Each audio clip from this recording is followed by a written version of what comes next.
నమస్కారం ETV news కి స్వాగతం. ముందుగా ముఖ్యాంశాలు. తెలంగాణలో సామాజిక ఆర్థిక అసమానతలు రూపుమాపుతామన్న సర్కార్.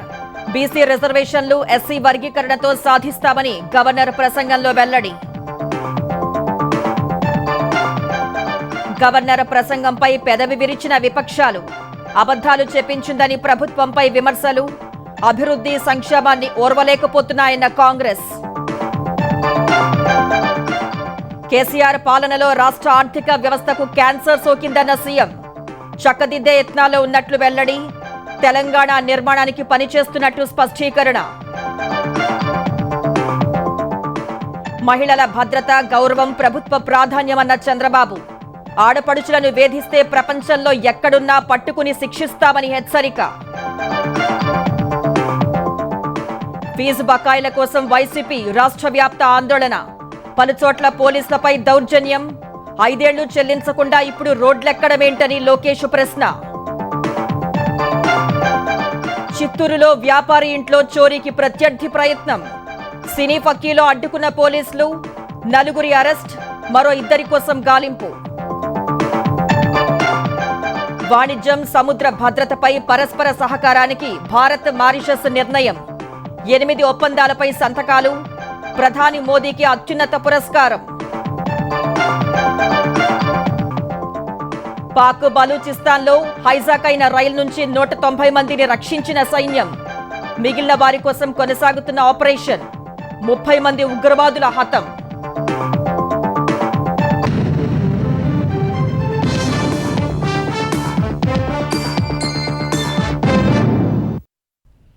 తెలంగాణలో సామాజిక ఆర్థిక రాజకీయ అసమానతలను రూపుమాపి అన్ని వర్గాల సమగ్రాభివృద్ధే తమ ప్రభుత్వ లక్ష్యమని గవర్నర్ జిష్ణుదేవ్ వర్మ చెప్పారు. ఈ దిశలోనే సమగ్ర కులగణన చేపట్టడం సహా ఎస్సీ వర్గీకరణకు అడుగులు వేస్తున్నట్లు బడ్జెట్ సమావేశాల ప్రారంభ ప్రసంగంలో వివరించారు. రైతులు మహిళల సాధికారత కోసం ఇప్పటికే అనేక చర్యలు చేపట్టినట్లు గుర్తు చేసిన గవర్నర్ ప్రపంచంతో పోటీ పడేలా యువతలో నైపుణ్యాలను పెంపొందించేందుకు కృషి చేస్తున్నట్లు పేర్కొన్నారు. గవర్నర్ ప్రసంగంతో తెలంగాణ బడ్జెట్ సమావేశాలు ప్రారంభమయ్యాయి. మొత్తం 35 నిమిషాల పాటు ప్రసంగించిన గవర్నర్ ప్రభుత్వ ప్రాధాన్యాలు, తెలంగాణ సాధించిన పెట్టుబడులు, రైతుల సంక్షేమం కోసం తీసుకున్న చర్యలు, మహిళా సాధికారత వంటి అంశాలను ప్రస్తావించారు. ప్రజలే కేంద్రంగా పాలన సాగుతోందన్న governor young India skill university ఏర్పాటు ద్వారా యువతకు సాధికారత కల్పించాలని ప్రభుత్వం నిశ్చయించిందన్నారు. ప్రపంచవ్యాప్తంగా పోటీ పడేలా యువతకు నైపుణ్యాలు అందిస్తామన్నారు. ఉన్నత విద్యను అభ్యసించాలనే పేద అభ్యర్థులకు ఆర్థిక ఇబ్బందులు తొలగించేలా ఒక సివిల్ సర్వీస్ ఆశావహుడికి ₹1,00,000 ఆర్థిక సహాయం చేస్తున్నట్టు వివరించారు. ఇంటిగ్రేటెడ్ రెసిడెన్షియల్ స్కూల్స్ ఏర్పాటు ద్వారా ఎస్సీ, ఎస్టీ, బీసీ విద్యార్థులకు అత్యంత నాణ్యమైన పూర్తిస్థాయి రెసిడెన్షియల్ విద్యను అందిస్తామని పేర్కొన్నారు. విద్యాపరంగా ప్రతిభ సమగ్రాభివృద్ధిని పెంపొందించేలా కార్యక్రమాలు రూపొందిస్తున్నట్లు వెల్లడించారు. ఇదే సమయంలో రైతులకు అన్ని విధాలా అండగా నిలుస్తున్నట్లు చెప్పిన గవర్నర్ ఆర్థికంగా భద్రత కల్పించేందుకే రుణమాఫీ చేయడం సహా రైతు భరోసా ఇస్తున్నట్లు వివరించారు. To ensure financial security, my government has implemented a ₹2 lakh crop loan waiver benefiting 25.35 lakh farmers amounting to 20,616.89 crore. This is not assistance, it is a justice and a reflection of the time of implementation of the commitments of my government. Under the Raitu Bharosa scheme, direct financial assistance has been enhanced to ₹12,000 per acre per year, allowing farmers to invest in modern techniques, better seeds and improved irrigation. The government has support to landless agricultural labourers, providing 12,000 per annum to families who work tirelessly in the fields. మహిళలకు సాధికారత, రక్షణ, సమాన అవకాశాలు ఇవ్వకుండా ఏ సమాజము పురోగతి సాధించలేదన్న governor మహిళల్లోని పరివర్తన శక్తిని గుర్తించి కొత్త అవకాశాలను కల్పించడానికి ప్రభుత్వం కట్టుబడి ఉందని తెలిపారు. మహాలక్ష్మి పథకం గేమ్ చేంజర్లా మారిందన్నారు. సమగ్ర సామాజిక, ఆర్థిక, విద్య, ఉపాధి, రాజకీయ, కుల సర్వే నిర్వహించడం ద్వారా ప్రభుత్వం సాహసోపేతమైన మార్పు దిశగా ప్రయాణానికి శ్రీకారం చుట్టిందని గవర్నర్ పేర్కొన్నారు. My government has embarked on a bold and transformative journey by conducting a comprehensive socio-economic, education, employment, political and caste survey across the state. This groundbreaking initiative is a crucial step towards building an equitable and inclusive society. By generating precise data that will shape policies tailored to uplift marginalized communities, This extensive data gathering exercise has created a robust foundation for evidence-based policy making, enforcing our commitment to equity, transparency and governance, driven by accurate insights. It underscores the government's unwavering commitment to eliminating political disparities, fostering social and political mobility and ensuring holistic development for every citizen. Justice Shamim Akhtar commission సిఫారసుల ఆధారంగా scheduled కులాల ఉపవర్గీకరణ కోసం బిల్లును ప్రభుత్వం ప్రవేశపెట్టనుందన్న governor అత్యంత వెనుకబడిన వర్గాలను ఉద్ధరించడం ద్వారా ప్రభుత్వం తమ అంకిత భావాన్ని పునరుద్ఘాటిస్తుందన్నారు. The government is set to introduce a bill for the subcategorization of scheduled castes based on the recommendations of the Justice Shamim Akhtar Commission. This proposed legislation aims to ensure a more just and balanced distribution of reservation benefits among SC communities, prioritizing the most marginalized sections by addressing internal disparities within SC reservations. This initiative reforms Telangana's leadership in progressive policy making and its dedication to uplifting the most disadvantaged groups. Governor ప్రసంగం అనంతరం శాసనసభ గురువారానికి వాయిదా పడింది. Governor నోటి వెంట కాంగ్రెస్ ప్రభుత్వం చెప్పించిన అబద్ధాలు విని బాధపడుతున్నట్లు బీఆర్ఎస్ వ్యాఖ్యానించింది. గవర్నర్ స్థాయిని దిగజార్చి కాంగ్రెస్ ప్రభుత్వం తన భ్రష్టత్వాన్ని చాటుకుందని బీఆర్ఎస్ కార్యనిర్వాహక అధ్యక్షుడు కేటీఆర్, మాజీ మంత్రి హరీష్ రావు మండిపడ్డారు. సావు డప్పు కొట్టాల్సిన చోట డీజే తరహాలో డప్పు కొట్టారన్న వారు లక్షల ఎకరాల్లో పంటలు ఎండుతుంటే కనీసం పట్టించుకునే వారే లేరని ధ్వజమెత్తారు. ప్రభుత్వం 1,60,000 కోట్లు అప్పు చేసి కొత్త పథకం ఒక్కటి అమలు చేయలేదన్నారు. దావోస్లో 1,79,000 కోట్ల పెట్టుబడులకు సంతకాలు చేశామంటున్న సర్కార్ ఈ అంశంపై శ్వేతపత్రం ప్రకటించాలని డిమాండ్ చేశారు. కమిషన్లు, ట్యాక్సుల ధాటికి నిర్మాణ రంగం కుదేలైందన్నారు. కులగణన పేరుతో బీసీల సంఖ్యను తగ్గించారని ఆరోపించారు. కాంగ్రెస్ తల్లి రాహుల్ గాంధీ తండ్రి విగ్రహాలను సచివాలయం వద్ద పెట్టి గొప్పలు చెప్పారని విమర్శించారు. 3 ఏళ్ల తర్వాత వాటిని భద్రంగా ప్యాక్ చేసి పంపేస్తామని తెలిపారు. ఇది గవర్నర్ గారి ప్రసంగం లాగా లేదు. ఒక మాటలో చెప్పాలంటే గాంధీ భవన్ లో కాంగ్రెస్ కార్యకర్తల ప్రెస్ మీట్ లాగా ఉంది తప్ప గవర్నర్ గారి ప్రసంగం లాగా మాత్రం లేదు. కాంగ్రెస్ సర్కార్ యొక్క ఘోర వైఫల్యం వల్ల రాష్ట్రంలో ఎక్కడికక్కడ పంటలు ఎండిపోతున్నాయి. రైతులు ఇప్పటికే 480 పైచిలకు మంది రైతులు ఆత్మహత్య చేసుకున్నారు. వాళ్ళకు భరోసానిచ్చే ఒక్క మాటనన్నా గవర్నర్ నోటెంబడి వస్తదేమో, పంటలు ఎండిపోకుండా కాపాడుతాం, నీళ్లు ఇస్తాం, ఒక్క మాటన్నా చెప్తారేమో అనుకున్నాం. కనీసం గురుకులాల్లో ఉండే అధ్వాన్నమైన పరిస్థితుల గురించి ఒక్క మాట చెప్తారేమో అనుకున్నాం. దాని గురించి ఒక్క మాట లేదు. చనిపోయిన 83 మంది పిల్లలకు కనీసం ఒక మాట సానుభూతి చెప్పి సంతాపం చెప్తారేమో అనుకున్నాం. ఒక్క మాట కూడా వారి గురించి ప్రస్తావన లేదు. తెలంగాణ ప్రభుత్వం గవర్నర్తో పచ్చి అబద్ధాలు చెప్పించిందని బీజేపీ ఎమ్మెల్యేలు మండిపడ్డారు. 1 కోటి మంది మహిళల్ని కోటీశ్వరుల్ని చేశామని చెప్పించిందన్న వారు ఏ మహిళ కోటీశ్వరులయ్యారో చెప్పించాలని బీజేపీ ఎమ్మెల్యేలు డిమాండ్ చేశారు. చేయని పనుల్ని చేసినట్లుగా గొప్పగా చెప్పించారని మండిపడ్డారు. గత బడ్జెట్లో ఎస్సీ, ఎస్టీ, బీసీలకు కేటాయించిన నిధుల్లో 20% కూడా ఖర్చు చేయలేదని బీజేపీ ఎమ్మెల్యేలు ఆరోపించారు. రైతు భరోసా ఎంతమందికి ఇచ్చారో స్పష్టం చేయాలన్నారు. రైతులకు ఇస్తామన్నటువంటి 12,000 గాని, రైతు కూలీలకు ఇస్తామన్నటువంటి డబ్బులు గాని, మరి మేనిఫెస్టోలో పెట్టినట్టుగా మీరు 10 రకాల ధాన్యాలకు ఇస్తామన్నటువంటి మరి బోనస్ గాని ఏవి ఇవ్వకుండా అన్ని ఇస్తున్నట్టుగా ఈ ప్రసంగంలో చెప్పడం నిజంగా బాధాకరం. కృష్ణా నదీ జలాలు తెలంగాణలో వాటాను సాధించినట్టుగా అబద్ధాలు చెప్పి వాస్తవ దూరాన్ని మరి ప్రసంగంలో చదివించడం అంటే నిజంగా బాధాకరంగా ఉన్నదన్న సంగతి తెలియజేస్తా ఉన్నాను. ఈ ప్రభుత్వం పూర్తిగా అన్ని రకాలుగా వైఫల్యం చెంది ఈరోజు అబద్ధాల పునాదుల మీద ఈరోజు ఈ ప్రసంగాన్ని సాగించడం చాలా బాధాకరంగా ఉన్నది. గవర్నర్ ప్రసంగంపై ప్రతిపక్షాలు చేసిన విమర్శలను తెలంగాణ ప్రభుత్వం అధికార కాంగ్రెస్ నాయకత్వం తోసిపుచ్చింది. ప్రతిపక్ష నేత కేసీఆర్ కు చిత్తశుద్ధి ఉంటే సలహాలు, సూచనలు ఇవ్వాలని కాంగ్రెస్ నాయకులు డిమాండ్ చేశారు.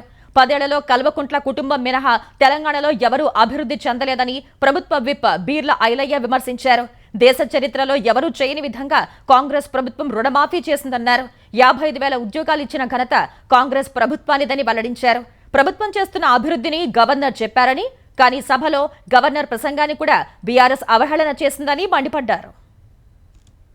ఈ ప్రభుత్వ పనితీరు అద్దం పెట్టేలు ఉండేటువంటి ఈ ప్రసంగాన్ని ప్రజలకు చేరనీయకుండా చూడాలని చెప్పని కుట్ర పన్నినటువంటి కల్వకుంట్ల ఫ్యామిలీ వారు మాట్లాడిన మాటలు, వారు మాట్లాడినటువంటి తీరు చూస్తే తెలంగాణ సమాజం అసహించుకోవడం ఖాయమన్నమాట ఈ సందర్భంగా చెబుతూ, ఇక్కడేదో కేటీఆర్ గారు కళ్ళబొల్లి కబుర్లు చెబుతూ రైతులపైన, యువతపైన, నిరుద్యోగులపైన కపట ప్రేమను చూపిస్తూ మొసళ్ళు కన్నీరు కారుస్తూ బీఆర్ఎస్ పార్టీ నాయకులు చేసినటువంటి వారి ప్రసంగాన్ని తీవ్రంగా మేము తప్పుపడతా ఉన్నాం. తెలంగాణ బడ్జెట్ సమావేశాలు ఈ నెల 27 వరకు జరగనున్నాయి. ఈ మేరకు స్పీకర్ గడ్డం ప్రసాద్ కుమార్ అధ్యక్షతన నిర్వహించిన బీఏసీ సమావేశంలో నిర్ణయం తీసుకున్నారు. ఈ నెల 13న గవర్నర్ ప్రసంగానికి ధన్యవాదాలు తెలిపే తీర్మానంపై చర్చ జరగనుంది.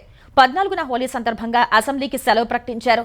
17, 18 తేదీల్లో బీసీ రిజర్వేషన్లు, ఎస్సీ వర్గీకరణ బిల్లులు ప్రవేశపెట్టే అవకాశం ఉంది. ఈ నెల 19న వచ్చే ఆర్థిక సంవత్సరానికి సంబంధించిన బడ్జెట్ను ప్రభుత్వం అసెంబ్లీలో ప్రవేశపెట్టనుంది. ఈ నెల 21 నుంచి 26 వరకు పద్దులపై చర్చ జరగనుంది. కూటమి ప్రభుత్వం ఏ కార్యక్రమం చేపట్టినా మహిళల్ని దృష్టిలో పెట్టుకునే చేస్తోందని సీఎం చంద్రబాబు వెల్లడించారు. తెలుగుదేశం తెలుగింటి ఆడపడుచుల పార్టీ అని వ్యాఖ్యానించారు. మహిళా సాధికారతపై శాసనసభలో జరిగిన స్వల్పకాలిక చర్చలో మాట్లాడిన చంద్రబాబు తల్లికి వందనంలో ఎలాంటి నిబంధనలు ఉండవని స్పష్టం చేశారు. తల్లికి పిల్లల చదువుల భారం తగ్గించడమే ప్రభుత్వ ఉద్దేశమని పేర్కొన్నారు. మహిళా సంఘాలు తయారు చేసే ఉత్పత్తుల్ని ప్రపంచవ్యాప్తంగా పరిచయం చేస్తామని చెప్పిన సీఎం మహిళల భద్రత, గౌరవానికి అత్యంత ప్రాధాన్యం ఇస్తామని తెలిపారు. ఏడాదిలో డ్వాక్రా మహిళల్లో 1,00,000 మందిని పారిశ్రామికవేత్తలుగా తీర్చిదిద్దాలని తీసుకున్న సంకల్పాన్ని అమలు చేసి చూపిస్తామని స్పష్టం చేశారు. ఇదే సమయంలో తల్లికి చెల్లికి ఆస్తిలో వాటా ఇవ్వని వ్యక్తి గతంలో సీఎంగా ఉన్నారని చంద్రబాబు వ్యాఖ్యానించారు. ఇచ్చిన ఆస్తిని కూడా వెనక్కి తీసుకునేందుకు కోర్టుకు వెళ్లారని విమర్శలు గుప్పించారు. ఇలాంటి పనులు చేస్తే ఆడబిడ్డలకు ద్రోహం చేయటమేనన్న చంద్రబాబు తల్లి చెల్లికి న్యాయం చేయలేని వ్యక్తి సమాజం కోసం పని చేస్తారంటే నమ్మాలా అని ప్రశ్నించారు. 3 ముక్కలాటతో జగన్ రాజధానిని నాశనం చేస్తే మహిళలు వీర వనితల్లా పోరాటం చేసి మళ్లీ అమరావతికి ఊపిరి పోశారని వివరించారు. నియోజకవర్గాల పునర్వ్యవస్థీకరణ పూర్తయితే సుమారు 75 మంది మహిళలు శాసనసభకు వస్తారని వివరించారు. 1,00,000 ఎంటర్‌ప్రెన్యూర్స్, కాన్స్టిట్యున్సీకి 1000 మంది, ఒక సంవత్సరంలో 1,75,000 మంది మహిళల్లో పారిశ్రామికవేత్తలు చేయాలని ఈ సభ సంకల్పిస్తున్నాం. ఈ సంకల్పాన్ని ముందుకు తీసుకుపోయే బాధ్యత మనందరిది. అదే మనం నిజమైన ఉమెన్ ఎంపవర్మెంట్ అని చెప్పి తెలియజేసుకుంటూ ఒక రాష్ట్ర ముఖ్యమంత్రిగా హామీ ఇస్తున్నాం. మహిళల భద్రతకి, గౌరవానికి అత్యంత ప్రాధాన్యత ఇస్తాం. నేనేదో ఇది చారిటీకి అని చెప్పడం లేదు, బాధ్యతకి అని చెప్తున్నా. ఎవరైనా సరే ఆడబిడ్డల జోలుకొస్తే సోషల్ మీడియాలో ఇష్టానుసారంగా వ్యాఖ్యలు చేయడం చేస్తే అలాంటి సైకోల్ని మాత్రం వదిలిపెట్టనని మరొకసారి హెచ్చరిస్తున్నా. వైసీపీలో అనేక అవమానాలు, కష్టాలు పడ్డారని మాజీ ఎంపీ విజయసాయిరెడ్డి అన్నారు. తను ప్రలోభాలకు లొంగలేదన్న ఆయన జగన్తోనే మార్పు వచ్చిందని చెప్పారు. తనకు అనేక పదవులు ఇచ్చినా అవమానాలు తట్టుకోలేకపోయానని చెప్పారు. జగన్ చుట్టూ ఉన్న కోటరీ వల్లే తాను ఆయనకు దూరమయ్యానని వెల్లడించారు. చెప్పుడు మాటలు నమ్మితే నాయకుడు, పార్టీ, ప్రజలు నష్టపోతారని విజయసాయి పేర్కొన్నారు. కాకినాడ పోర్టు వాటాల బదిలీ కేసులో సిఐడి విచారణకు హాజరైన విజయసాయిరెడ్డి అన్ని ప్రశ్నలకు సమాధానాలు ఇచ్చినట్టు చెప్పారు. నేను ఏ పార్టీలో నుంచి అయితే నేను రిజైన్ చేశానో ఆ పార్టీలో ద్వితీయ శ్రేణి నాయకులు ఎవరైతే ఉన్నారో వాళ్ళు నాకు, మా నాయకుడికి మధ్యన అభిప్రాయ భేదాలను సృష్టించి వాళ్ళు విజయం సాధించారు. 3.5 సంవత్సరం పాటు అవమానాలకు పాలై నేను దిగినటువంటి ప్రతి మెట్టు కూడా కొంతమంది పైకెక్కడం జరిగింది. ఈ కోటరీ వల్లనే నేను ఆయనకు దూరం అయ్యాను. తిరిగి ఆ పార్టీలో, వైఎస్ఆర్ కాంగ్రెస్ పార్టీలో చేరేటటువంటి ఉద్దేశం నాకు లేదు. తెలంగాణను 10 ఏళ్ల పాటు పాలించిన కేసీఆర్ రాష్ట్ర ఆర్థిక వ్యవస్థకు క్యాన్సర్ లాంటి పరిస్థితిని కల్పించారని సీఎం రేవంత్ రెడ్డి తీవ్ర స్థాయిలో ఆరోపించారు. ఈ ఆర్థిక రుగ్మత నుంచి కోలుకునేలా పనిచేస్తుంటే దిగిపోవాలంటున్నారని మండిపడ్డారు. అబద్ధాలపై ప్రభుత్వాన్ని తాము నడపాలనుకోవడం లేదని, తెలంగాణ నిర్మాణం కోసం 20 ఏళ్లు పనిచేస్తానని స్పష్టం చేశారు. హైదరాబాద్ రవీంద్ర భారతిలో కొలువుల పండుగలో 1292 మంది జూనియర్ లెక్చరర్లు, 240 మంది పాలిటెక్నిక్ లెక్చరర్లకు సీఎం నియామక పత్రాలు అందజేశారు. గత 10 ఏళ్లు విద్యాశాఖ నిర్లక్ష్యానికి గురైందన్న సీఎం దేశంలోని అట్టడుగు నుంచి 2వ స్థానంలో ఉండటం బాధాకరమన్నారు. ప్రభుత్వ పాఠశాలల్లో నానాటికి విద్యార్థుల సంఖ్య తగ్గిపోయేందుకు కారణాలు పరిశీలించి మార్పు వచ్చేలా అంకిత భావంతో పనిచేయాలని సూచించారు. ఉపాధ్యాయుల నియామకాలు, 100 యంగ్ ఇండియా రెసిడెన్షియల్ స్కూళ్ల నిర్మాణంతో విద్యా వ్యవస్థ ప్రక్షాళనకు నాంది పలికామని సీఎం వివరించారు. ప్రభుత్వ ఉద్యోగులకు సమస్యలు ఉన్నమాట వాస్తవమేనని చెప్పిన సీఎం ప్రభుత్వానికి సహకరించబోమంటే నెల నెలా జీతాలు ఇవ్వలేని పరిస్థితి వస్తుందన్నారు. క్రమంగా అన్ని సమస్యలు పరిష్కరిస్తామని తెలిపారు. ప్రతి నెల రాష్ట్ర ప్రభుత్వానికి 18,500 కోట్ల రూపాయల ఆదాయం ఉంది. మీకు ప్రతి నెల జీతభత్యాలు ఇవ్వడానికి 6,500 కోట్లు పోతున్నాయి. ఇంకొక 6,500 కోట్లు అయ్యగారు చేసిన అప్పులకు తప్పులకు ప్రతి నెల 10 తారీఖు లోపల కట్టాల్సి వస్తుంది. ఇక నా దగ్గర ఎంత మిగిలిందా అంటే 5,000 నుంచి 5,500 కోట్లు. ఇక నేను మిమ్మల్ని అడుగుతున్నా, ఈ 5,000 నుంచి 5,500 కోట్లల్లా 25-30 ప్రభుత్వ సంక్షేమ పథకాలు ఉన్నాయి. ఇవి కాకుండా ఈ రాష్ట్రంలో ఏం అభివృద్ధి చేయాలన్నా కూడా ఇందులో నుంచే తీయాలి. ఇవన్నీ కలిపితే 22,000 కావాలి. 22,000 అంటే 13,000 ఇవి తీసేస్తే 9,000 కోట్లు ఉంటే నేను ఇవన్నీ సమన్వయం చేయగలుగుతా. 9,000కు నాకు 5,500 ఉన్నాయి. అందుకే ఓ నెల ఆశా వర్కర్లకు పెండింగ్ పెడితే, ఓ రోజు అంగన్వాడీ వర్కర్లకు పెండింగ్ పెడితే, ఓ రోజు షాదీ ముబారక్ పెండింగ్ పెడితే, ఓ రోజు కళ్యాణ లక్ష్మి పెండింగ్ పెడితే, ఇట్లా రొటేషన్ చేసే పనే జరుగుతుంది. ఇవన్నీ నేను చెప్తా, రాష్ట్రం దివాలా తీసిందని బయటికి చెప్తావా నువ్వు అంటాడు. ఎన్ని రోజులు కప్పిపుచ్చుకోవాలి? ఈ రాష్ట్రానికి ఆర్థికంగా ఆయన గారు క్యాన్సర్ ఇచ్చిపోయిండు.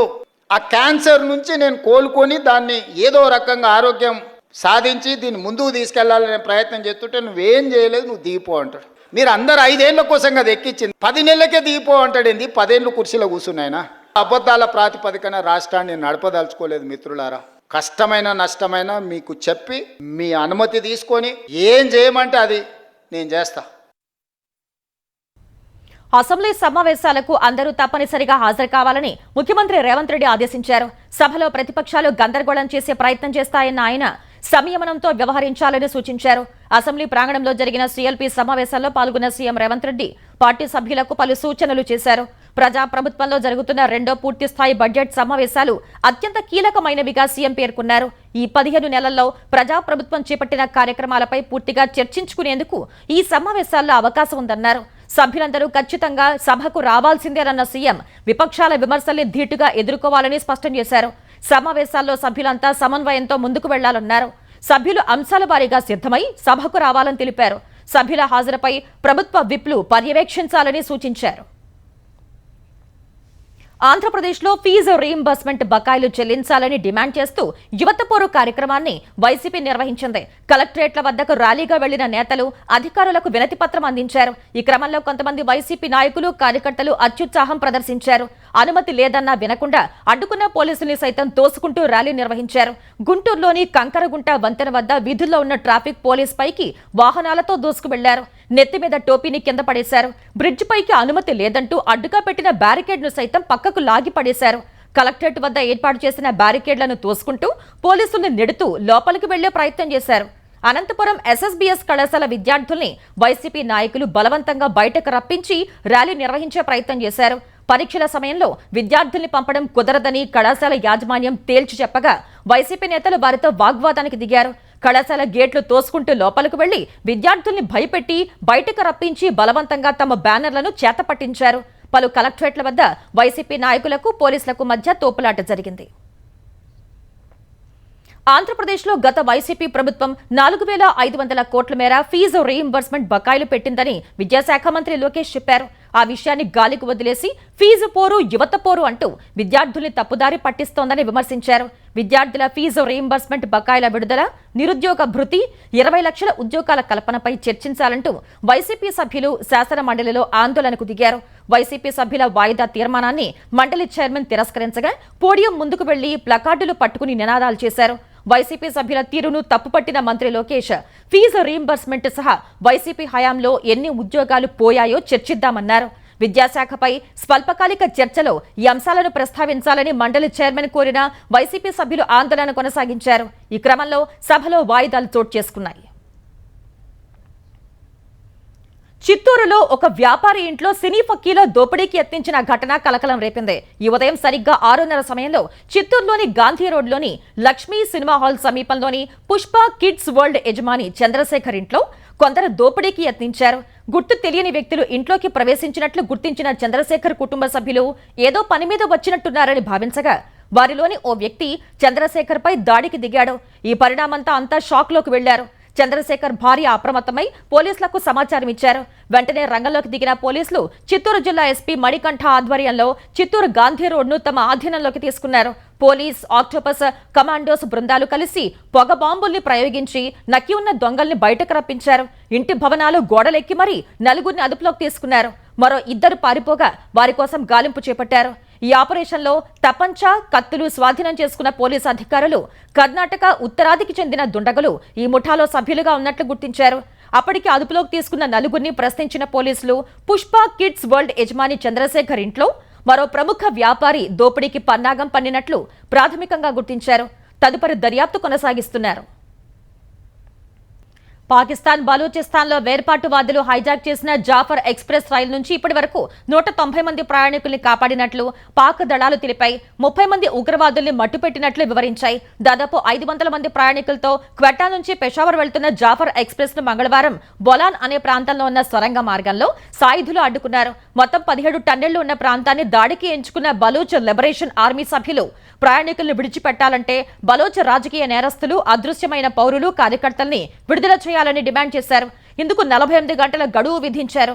వెంటనే బందీలను విడిపించేందుకు ఆపరేషన్ చేపట్టిన పాక్ సైన్యం 190 మందిని కాపాడినట్లు తెలిపింది. అయితే మిలిటెంట్లు ఆత్మాహుతి దాడులకు సిద్ధమై బాంబులను అమర్చుకుని ప్రయాణికుల వద్దకు చేరటం సైన్యానికి సవాల్గా మారింది. రైల్వే ట్రాక్ ను పేల్చేసిన వేర్పాటువాదులు ముందు వైమానిక దాడులు ఆపాలని, లేదంటే తమ వద్ద ఉన్న బందీల ప్రాణాలు తీస్తామని హెచ్చరించారు. అటు విడుదలైన బందీల్లో కొందరు ప్రయాణికులు, మహిళలు, పిల్లలు, వృద్ధులు, బలూచ్ ప్రజలు తమను వేర్పాటువాదులే వదిలేశారని చెప్పారు. పాకిస్తాన్ అధికారులు మాత్రం తమ సైన్యమే కాపాడిందని అన్నారు.